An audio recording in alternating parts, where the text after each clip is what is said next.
તાંડવની।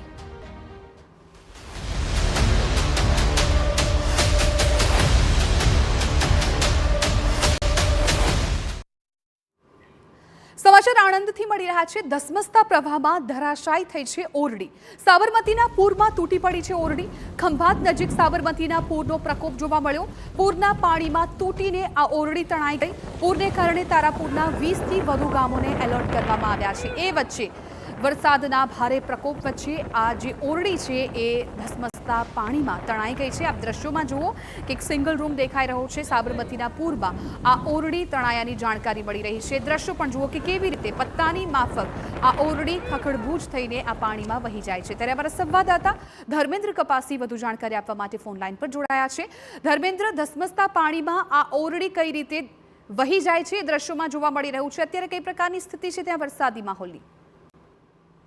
જિજ્ઞાસા, છેલ્લા 2 દિવસથી સાબરમતી નદી ગાંડીતુર બનેલી છે। ઉપરવાસમાં જે રીતે વરસાદ સતત વરસી રહ્યો છે અને પાણીનો પ્રવાહ સતત વધી રહ્યો છે તેના કારણે સાબરમતી નદી ગાંડીતુર બની છે। મહત્વની બાબત એ છે કે ખેડા જિલ્લો હોય કે આણંદ જિલ્લો હોય, સાબરમતી નદી કિનારાના ગામો ભારે અસરગ્રસ્ત જોવા મળી રહ્યા છે। કારણ કે ખેડા જિલ્લાના બી ઘણા બધા ગામોની અંદર પાણી ફરી વળ્યા છે। જે દ્રશ્યો જોઈ શકાય છે, ખંભાત નજીક જે સાબરમતી નદી જે ખંભાતના અખાતમાં મળે છે તેના નજીકના સ્થળની ઉપર આ ઘટના બની છે, જેમાં જે નદી પાસે એક ઓરડી બનાવવામાં આવી હતી, પાક્કું ચણતર કરવામાં આવ્યું હતું, પરંતુ પૂરનો પ્રચંડ પ્રવાહને કારણે જે માટી પાણીની અંદર ધોવાય અને આ ધોવાણ થવાને કારણે ઓરડી પણ પાણીની અંદર તણાઈ જવા પામી છે। મહત્વની બાબત એ છે કે સેકન્ડોની અંદર જ આખું જે મકાન બનાવેલું હતું તે તૂટી પડ્યું છે।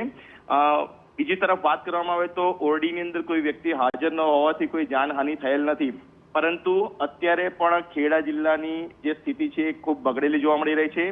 ખેડા જિલ્લાના ખેડા તાલુકાના વ્યાપક જે ગામો છે નદી કિનારા, ત્યાં વ્યાપક પ્રમાણમાં નુકસાનની ભીતિ સેવાઈ રહી છે। જિજ્ઞાસા। બિલકુલ ધર્મેન્દ્ર, આભાર સમગ્ર માહિતી બદલ। તો આ એક્સક્લુઝિવ દ્રશ્યો જુઓ કે કેવી રીતે મિનિટોમાં જ આ ઓરડી છે પત્તાની માફક પાણીમાં વહી જાય છે।